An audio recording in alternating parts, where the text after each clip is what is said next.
تو میرے صحابی سن لو، تم ان کے ساتھ رہو گے جسے تم محبت کرتے ہو. اللہ اکبر. اللہ تعالیٰ ہمیں بھی اللہ سے سچی محبت عطا فرمائے. اے وہ لوگوں جنہوں نے اللہ محبت ان کے لگایا ہے، تمہیں مبارک ہو. اگر تم اپنے اس دعوے میں سچے ہو تو تمہیں اللہ کے نبی کی یہ حدیث مبارک ہو کہ تم ان کے ساتھ رہو گے جن سے تم محبت کرتے ہو. اگر یہ دکھاوا تھا، اگر یہ ریاکاری تھی، تو پھر ہمیں اپنی اصلاح کی ضرورت ہے. اور وہی دکھتا ہے، ہم نے اللہ محمد کا جھنڈا لے کر باہر سڑکوں پہ نکلا ہے، لیکن اللہ کے گھر کو آباد کرنے کو ہم نے کبھی سوچا نہیں. ہماری مسجدیں فجر میں ویران ہوتی ہیں، ہماری مسجدیں عام نمازوں میں ویران ہوتی ہیں. ہم نے جذبات میں آ کر سڑکوں کو تو آباد کیا، اللہ کے گھروں کو خالی چھوڑ دیا. کہ یہی ہماری محبت ہے؟ ہمیں اپنے اس دعوے کی اصلاح کرنے کی ضرورت ہے.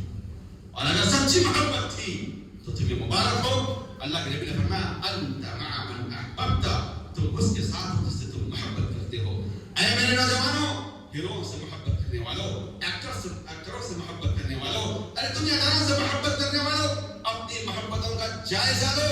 نبی نے کیا سنایا ہے کہ تم ان کے ساتھ رہو گے جن سے محبت کرتے ہو. اللہ ہمیں سچی اور صحیح محبت کی توفیق عطا فرمائے. صحابہ نے جب حدیث میں سب خوش ہو گئے، سب خوش ہو گئے. حضرت انس فرماتے ہیں کہ اس حدیث نے ہمیں بہت خوش کر دیا.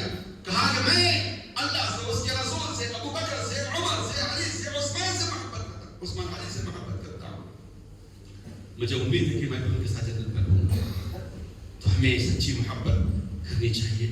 یہ بھی ایک جنت میں نبی کے ساتھ رہنے کی کا ایک موقع ہے. اللہ اس کی توفیق عطا فرمائے. اس کے بعد جو تیسری چیز ہے جو میں آپ کے سامنے رکھنا چاہتا ہوں وہ ہے کثرت سجود، نوافل کا اہتمام، فرائض کے ساتھ نوافل کا اہتمام. یہ بھی ایک ایسا موقع ہے جس موقع پر عمل کرتے ہوئے ایک انسان اللہ کے نبی کے ساتھ جنت میں رہنے کا شرف حاصل کر سکتا ہے.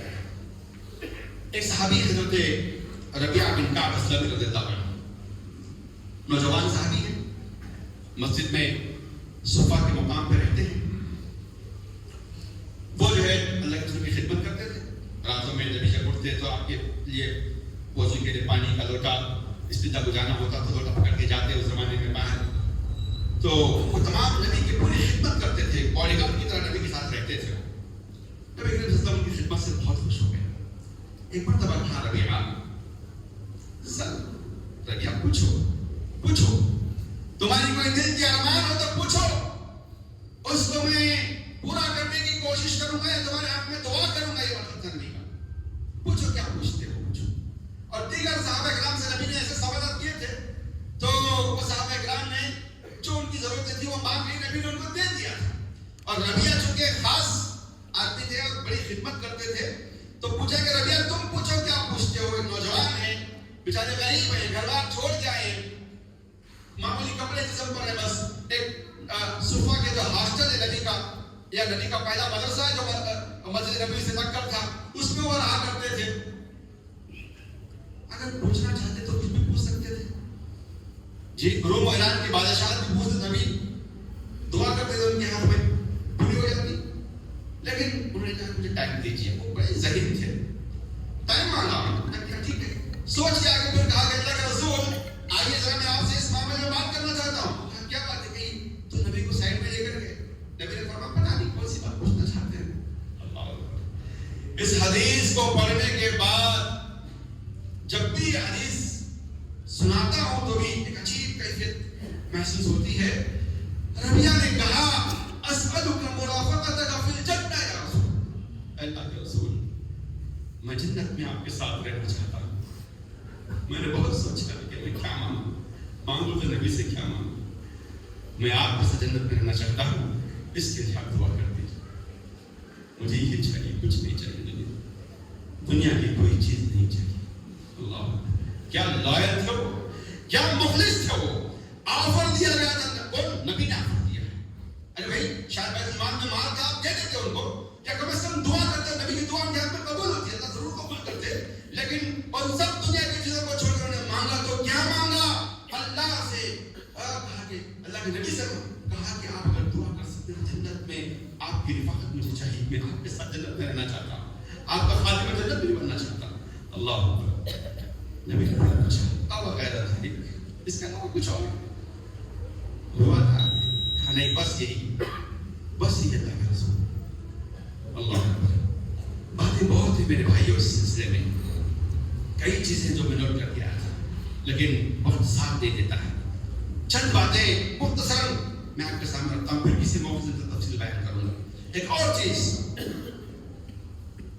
جو اس میں یہ نبی نے حاضر فرمایا ہے ربیعہ سے جو فرمایا کہ فَأَعِنِّي عَلَىٰ ذَلِكَ بِكَثْرَةِ السُّجُودِ، جب ربیعہ نے یہ بات کہی ایموشنل ہو گئے تھے ربیعہ، تو نبی نے کہا کہ ان کو پریکٹیکل کام پہ لگا دیا، کہا کہ پھر تم کثرت سے سجدے کرنا، مطلب نفل نمازوں کا اہتمام کرنا، فرائض کی پابندی تو کرنا ہی کرنا ہے، نوافل کا بھی اہتمام کرنا۔ بہت سے ایسے لوگ ہیں جو نوافل کے پیچھے پڑے، بہت سے ایسے لوگ ہیں جو صرف فرائض کی پابندی کرتے بھاگ جاتے ہیں۔ کہا کہ نہیں، فرائض کی پابندی کے ساتھ نوافل کا اہتمام کیجیے۔ اور بعض لوگ ایسے ہیں کہ نفل کے خوف سے فرض بھی نہیں پڑھتے ہیں۔ عشاء کی کتنی رکعتیں؟ 17 رکعت، 17 رکعت تو جان دو نماز ہی نہیں پڑھتے، عشاء ہی نہیں پڑھتے لوگ، بچے اور خاص کر بڑے لوگ 17 رکعت کے خوف سے نہیں۔ میرے بھائی 17 رکعت میں 4 رکعت فرض ہیں، بقیہ نمازیں نفل ہیں، پڑھو تو فائدہ، نہیں پڑھو تو کوئی مسئلہ نہیں، اللہ پوچھے گا نہیں، لیکن 4 رکعت نماز 17 کے خوف سے 4 بھی چھوڑ دینا یہ نابالغ، لیکن صرف 4 پڑھ کے بھاگ جانا یہ بھی عقل مندی نہیں ہے۔ تو یہاں ہمیں جو ہے فرائض کے ساتھ نوافل کی پابندی کرنا چاہیے، صرف ڈیوٹی نہیں، او ٹی بھی کرو، ایکسٹرا ملتا ہے۔ صرف ڈیوٹی کر کے بھاگنے والوں کو کامیاب نہیں، او ٹی بھی کر کے پیسہ جمع کرو، بینک بیلنس جمع کرو، یہ آفر۔ یہ اللہ کے نبی نے فرمایا کہ نفل نمازوں کا اہتمام کرو تاکہ تم جو ہے جنت میں نبی کا رہ سکو۔ تو وہ ہمارے نوجوان بہت ایموشنل ہوتے ہیں، کچھ بھی کرنے کے لیے جھنڈا دیجیے، نکلیں گے باہر، یہ کریں گے وہ کریں گے، سب کریں گے، پریکٹیکل کام کرتا ہی نہیں ہوگا ان سے۔ یہاں نبی صلی اللہ علیہ وسلم نے اس نوجوان صحابی کے ایموشنز کو کنٹرول کیا اور ان کو پریکٹیکل کام پہ لگایا کہ تم نفل نمازوں کا اہتمام کرو۔ اللہ نے توفیق عطا فرمائے۔ اس کے علاوہ اور بھی بہت سی باتیں ہیں، جیسے نبی پر درود پڑھنا ہے۔ درود کا اہتمام بھی ایک ایسی چیز ہے جس کے ذریعے سے نبی کی جنت میں رہ سکتے ہیں۔ اگر جمعہ کے دن خاص طور سے درود کا اہتمام کریں، عصر کے بعد درود کا اہتمام کریں، جب بھی آپ کو جو ہے موقع ملتا ہے درود پڑھیں، اور درود کثرت سے پڑھیں۔ صرف درود پڑھ لینا کافی نہیں ہے، درود کو کثرت سے پڑھنا چاہیے۔ نبی نے فرمایا کہ عبداللہ بن مسعود کی روایت ہے کہ اول الناس بی یوم القیامۃ اکثرهم علی صلاۃ، کہ قیامت کے دن میرے سب سے قریب وہ لوگ رہیں گے جو مجھ پر سب سے زیادہ درود بھیجتے ہیں۔ اللہ اکبر، درود کا اہتمام کرو اور نبی کے ساتھ جنت میں رہنے کا شرف حاصل کرو۔ یہ جو ہے ایک موقع ہے اور چانس۔ اس کے علاوہ بھی لڑکیوں کی تربیت ہے، اس کے علاوہ یتیموں کی کفالت ہے، اس کے علاوہ حسن اخلاق ہے۔ یہ چند باتیں ہیں، لیکن چونکہ وقت شاید بہت آگے بڑھ گیا ہے، میں ایک بات جو بتا کر اپنی بات ختم کرنا چاہتا ہوں، وہی ہے کہ لڑکیوں کی تربیت بھی، عورتیں خوش ہو جائیں کہ لڑکیوں کی تربیت بھی ایک ایسا موقع ہے جس موقع کے ذریعے سے مرد حضرات نبی کی رفاقت حاصل کر سکتے ہیں۔ عورتوں کو اسلام نے سمان دیا ہے، ان کو عزت دی ہے، ان کی تربیت کرنے کے لیے موٹیویٹ کیا ہے۔ یہ جو باتیں ہیں یہ اور مرد اور سب کے لیے کامن ہے، لیکن یہ جو بات ہے کہ عورت کے حق میں مرد کے لیے ہے کہ وہ لڑکیوں کی تربیت کرے، چاہے اس کی اپنی بیٹیاں ہوں، چاہے معاشرے کی غریب لڑکیاں ہوں، چاہے جو ہے یتیم لڑکیاں ہوں، کوئی بھی لڑکی ہو، اگر آپ اس کی تربیت کریں گے تو یہاں تک کہ وہ لڑکی بالغ ہو جائے، اس کی بلوغت تک تربیت کرنا چاہیے۔ تو فرمایا کہ وہ اور اللہ، وہ شخص اللہ کے نبی قیامت کے اس طرح قریب قریب ہوں گے۔ اللہ اکبر۔ فرمایا من عال جاریتین حتی تبلغ اجل یوم القیامت انا وهو هكذا وضم اصابعه، جو لڑکیوں کی تربیت کرے گا، جاریتین، 2 لڑکیاں کم سے کم، 3 ہو 4 ہو، زیادہ ہو تو مبارک ہو ان کو، آپ کی بیٹیاں ہوں، آپ کی بہنیں ہوں، آپ کے جو ہے اڑوس پڑوس میں معاشرے میں دیکھیں آپ تربیت، اور لڑکیوں کی تربیت پر خاص توجہ دی گئی کہ جنت میں نبی کے ساتھ رہنے کا شرف حاصل کرنے کا ایک چانس ہے۔ مبارک ہو شخص کو جو سب پر عمل کرنے کی کوشش کرے، نہیں تو کم از کم کسی ایک کو اپنائے زندگی میں آپ، اور اس پر پابندی سے عمل کریں. اس کے علاوہ یتیموں کی کفالت ہے. معاشرے میں یتیم بچے ہوتے ہیں, رشتے داروں میں یتیم ہوتے ہیں, اور بھانجا بھتیجا جی اور بھی قریب کے دوسرے قریب لوگ یتیم ہو جاتے ہیں, ان کے باپ کا انتقال ہوتا ہے. ان بچوں کی پرورش کریں آپ. انا وکافل یتیم کہاتین, میں اور یتیم کی بات کریں اس طرح ہوں گے. جاؤ مدرسوں کو جاؤ, اسکولوں کو جاؤ, یتیم بچوں کو پہچانو, ان کی کفالت اپنے ذمہ لو. صرف فیس دے کر نہیں, ان کی پورا ان کا انتظام آپ کو, جیسے اپنے بیٹے کا خیال کرتے ہو ویسے یتیم بچے کا خیال کرو. یہ وہ موقع ہے جس کو اپناؤ گے تو جنت میں نبی کے ساتھ رہنے کا چانس ملے گا. انا وکافل یتیم کہاتین, میں اور یتیم کے ساتھ جنت میں اس طرح رہیں گے. آپ نے اپنے انگلیوں کو جوڑ کر کہا ہے. تو بہرحال یہ وہ باتیں ہیں میرے نوجوان دوستوں, میرے بزرگوں, میرے ماں اور بہنوں. اگر ہم چاہتے ہیں کہ جنت میں جائیں اور جنت میں بھی اونچا مقام نبی کا مقام ہوگا, مبارک ہو ان لوگوں کو جو نبی کے ساتھ رہنے کا شرف حاصل کر سکتے ہوں. اور ان کے لیے اسباب ہیں, ان کے یہ ذرائع ہیں جو میں نے آپ کے سامنے رکھی ہے. سب سے پہلی بات اللہ اس کے رسول سے سچی محبت. دوسری بات اللہ اس کے رسول کی اطاعت. تیسری بات نفل نمازوں کا اہتمام. چوتھی بات نبی صلی اللہ علیہ وسلم پر درود, کثرت سے درود کرنا. پانچویں بات لڑکیوں کی دو لڑکیوں کی کم از کم تربیت کرنا. چھٹی بات یتیم کی کفالت کرنا. یہ 6 باتیں اور بھی ہیں لیکن وقت زیادہ نہیں دیتے. آلریڈی میں آپ کا 5 منٹ زیادہ لے لیا. آپ تمام کا شکریہ. اللہ تمام کو جو باتیں آج کے خطبہ جمعہ میں ہمارے سامنے آئی ہیں ان کو یاد رکھتے ہیں, ان کو توفیق عطا فرمائے. اللہ تعالیٰ ہم تمام کو جنت نصیب فرمائے, جنت میں نبی کی رفاقت نصیب فرمائے, وہ کام کرنے کی توفیق عطا فرمائے جس سے ہمیں جنت میں نبی کی رفاقت نصیب ہو. اے اللہ ہمارے گناہوں کو معاف فرما, ہمارے خطاؤں کو درگزر فرما. اے اللہ جو بھی بیمار ہیں ہم تمام کے حق میں دعا کرتے ہیں شفا کاملہ عاجلہ نصیب فرما. اے اللہ جو پریشان حال ان کی پریشانی کو دور فرما. اے اللہ جو بے روزگار ہیں ہم دعا کرتے ہیں ان کے لیے حلال روزی روٹی کا انتظام فرما. اے اللہ جن نوجوانوں کے نکاح نہیں ہوئے, جو لڑکیاں بے نکاح ہیں, اے اللہ ہم دعا کرتے ہیں ان کے لیے اچھے رشتوں کا انتظام فرما. جن کا نکاح ہو گیا ہے وہ اولاد کے لیے پریشان ہے, اللہ ان کے لیے نیک اولاد کا انتظام فرما. جن کی اولاد ہو گئی ہے اپنی اولاد کی نافرمانیوں سے, ان کی بے راہ رویوں سے پریشان ہیں, اے اللہ ہم دعا کرتے ہیں ان کے اولاد کو ان کے حق میں نیک بنا دے, ان کو صالح بنا دے, نوجوانوں کو معاشرے کا بہترین ایسٹ بنا دے. اے اللہ نوجوانوں کو صحیح راستے پر لگا دے اور امت مسلمہ کو صحیح کام کرنے کی توفیق عطا فرما, نمازوں کی پابندی کی توفیق عطا فرما. اے اللہ رمضان قریب ہے, اللہ ہم تمام کی زندگی میں رمضان پھر ایک بار نصیب فرما. ہمارے اسلاف 6 مہینے سے رمضان کے لیے دعا کرتے تھے, اللہ ہم بھی دعا کرتے ہیں ہماری زندگی میں رمضان نصیب فرما. اے اللہ ہمیں اچھے کام کرنے کی توفیق عطا فرما. اے اللہ ہمارے اس وطن کی حفاظت فرما, اس وطن میں امن و امان قائم فرما, ظلم سے روکنے کی توفیق عطا فرما, ظالموں کو اللہ ظلم سے روکنے کی توفیق عطا فرما.